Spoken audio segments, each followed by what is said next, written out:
Good morning, YouTube. Today is Tuesday, January 7th, and it's cold outside, fellas.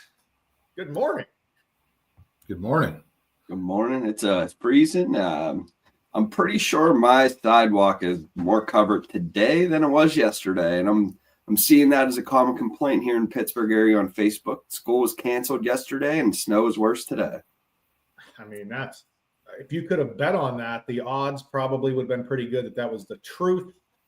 The weather people just can't figure out that it's the Great Plains all the way up to the rolling hills of Pittsburgh. And for some reason, those rolling hills of Pittsburgh do some weird stuff to that weather. Doesn't matter if it's a thunderstorm, snowstorm.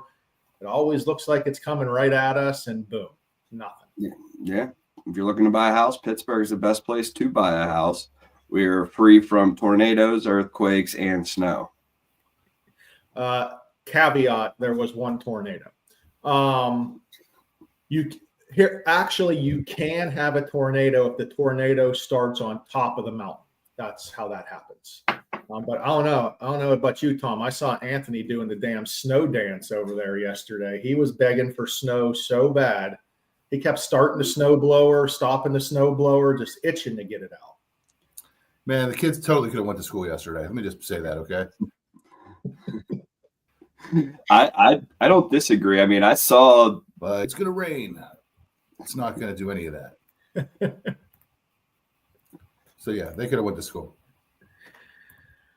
Well, that's good for the kids. They got the remote learning. Probably didn't even miss a day these days. Got to love the technology. But today we're here to discuss something we don't talk about a lot on AM Chatter. Of course, we're originators. We're mostly focused on the beginning of the process, but pretty important part is the closing, is getting to closing, not having any issues the last minute before closing, and just making sure everything is wrapped up between real estate agent, loan officer, and closing company. We all need to make sure we're on the same page. It happens fairly often, guys. Real estate agents will have a CTA completed. Both sides of the real estate transaction are aware of this CTA, but the lender or the closing company or both never saw that CTA. Yeah, it happens a decent amount. I mean, most notably, Seller's Assist CTA, where they don't give us the Seller's Assist CTA, nor do the closing company have it as well. And we're both sitting there with a final number that's incorrect, and everybody starts screaming at us after we give it out. But we didn't know it was there. We need to know every CTA. I should take that back. We need to know pretty much every CTA and get those over to us so we know how to make the changes to the loan. Well, Tom, you bring that up because it is important how a CTA is written as well. So we're mortgage men. We're not on the real estate side. I'm never going to tell a real estate agent how to do their business, but I will explain to you when an underwriter sees a CTA, if there is anything specific regarding work being completed, the underwriter is going to want to see the work was completed by a licensed professional. Okay? If it's on there, if it needs to be done, because here's what happens. Something gets put on a CTA, it's not done before closing, and now we want to do some sort of post-closing something. Listen, that is a change of terms of the transaction. It needs to be completed prior to closing. So write your CTAs however you want to do your business, but just understand we want to close the loan with the least amount of stress to everyone. And if there's a very detailed CTA detailing 15 different items that are going to be completed prior to closing, please make sure you have the documentation and the proper work that they're done. And it might even require an appraiser to go back out and reevaluate the property to make sure that those are done up to the standards of the lender. That's going to be an underwriting decision. Yeah, and we are going to send that appraiser out there if it is something that requires that. I don't want everyone to just think it's on CTAs too, because you could put that verbiage on the regular sales contract as well, the 14-pager, to make us require some type of other inspection. So just be prepared when you write something on there to know how to fix it or finish it off. And that's the most important part. As the real estate agents, you guys are building the roadmap of that sales contract. We're just following the sales contract. Sometimes real estate agents aren't even aware of the verbiage they have in the contract, and that verbiage is what the underwriters are asking extra information on. So just please understand, they're just going off what's in the contract. Yeah, I mean, and that one section where it's put on there, it specifically states this work is going to be done prior to closing. So you're telling us the work is going to be done prior to closing, but instead it's being put on there as a reply to inspection, and typically they're asking for seller's assistance. The form's not for both. It's either being done or it's not being done, or they're getting seller's assist or they're not. It's being put on the wrong form. In essence, if it's not getting done, it shouldn't be on there, because yes, repairs need addressed. And if you're going to put it on there and it's not going to be done, and they're getting seller's assistance instead of those repairs being done, unfortunately, we're going to have an issue. Yes.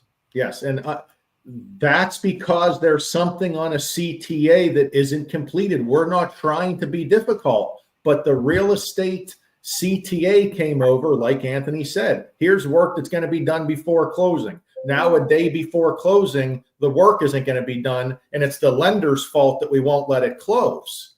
It's just, guys, we have to follow the contract. And also, in a reality world, do you know how much stuff is supposed to get done after closing that never happens? A lot of it. I'd say 50%. And that just causes more problems. So listen, we never want to have a day or two before closing a CTA that shows up that we weren't aware of, that causes headaches or a lot of running around. Of course, if it happens, we'll deal with it, but just let us know ahead of time so we can game plan with you and make sure the buyer and agent aren't running around last minute. So that's this is what we call a mid-game huddle. Yeah, exactly. Exactly. All right. And well, this is how you can mid-game huddle, though, is because how we now send out the initial closing disclosure. At West Penn, we do the initial closing disclosure a little bit different than a lot of companies. And it's different because we're trying to make life a little bit easier. Okay. Once we have the appraisal in, we can send out initial closing disclosure to meet the 3-day requirement rule for TRID. But then we send out the final closer to closing with the final numbers. But when you guys get a copy of that initial closing disclosure, please review it. Please make sure that if you know there's seller assistance, that the seller assistance is correct. If you know a buyer's paying some of your commission, make sure it's on there. If you know there's something that you don't see, at least ask the question. That way we're all on the same page and we're weeks from closing and we can make sure it's correct rather than being days from closing. Yeah, it's one of the biggest things that I could say. It's almost a selling point to me that we do operationally. Something we do operational that I could sell on is that closing disclosure and know that we're never going to run up against that timeline. And I will admit, the initial closing disclosure is to meet the timeline rule. It's not going to be exactly accurate. That's the final closing disclosure.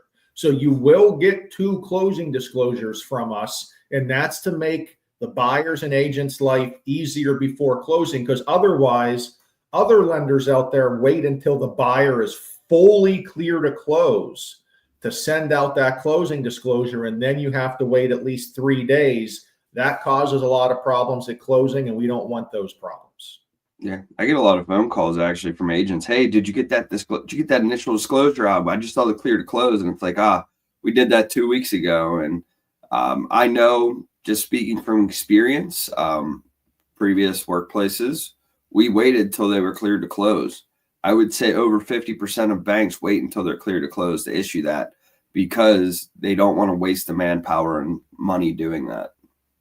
And Tom is exactly right. Operationally, that is something we decided at West Penn that is different than the norm, that helps us out making closings on time way easier. So just letting you know, that's how it works. And we want to make sure closings are done on time and that buyers have time to review that initial closing disclosure, because again, there's a lot of figures going on. They're getting the closing. It's a whole closing packet. And we're here. We're the numbers guys. We want to make sure that they're good on all their numbers. That's correct. All right, boys. Well, hey, it's Ravens week. Ravens week. Ravens week. Playoff week. College football playoff week. I mean, we got football this weekend. We got pre-approvals to do this week. I mean, it's a big week. First week of the year. I guess we can no longer say Happy New Year. So get that out of your repertoire. You could tell me happy birthday, though. How about that? Bam. Happy birthday. It's not my birthday yet, but Joe Biden, the first good thing. Oh, Joe Biden, one of the good things he did in office is he made my birthday a holiday here on Thursday. Is now question. I heard that. R.I.P. President Carter. Is that every year or is that just this year? I sure hope it's every year. I'm going to float that holiday every year. Still got 7.5 hours on my time card. Yeah. I think that's I don't know if it's considered a holiday though. That's a holiday. Banks are off. Federal holiday. Yeah. That was like a day of something. I didn't think I don't think this is a yearly thing. I think they could throw these day of holidays in like this, federal holiday, day of mourning. All right, but if it is every year, we will be sure to celebrate because next year is going to be Friday. Speaking of that, guys, we did get a memo yesterday that we are considering January 9th a federal holiday for TRID guidelines. So we are sending out documents a day early just in case that is considered a federal holiday and doesn't count against your 3-day rule. Because frankly, that was thrown at us. Federal holidays technically don't count. So we are adjusting to that on the fly. So have a great rest of your week. Give us a call for any of those pre-approvals, and we will see you Friday. See you guys. Later, boys.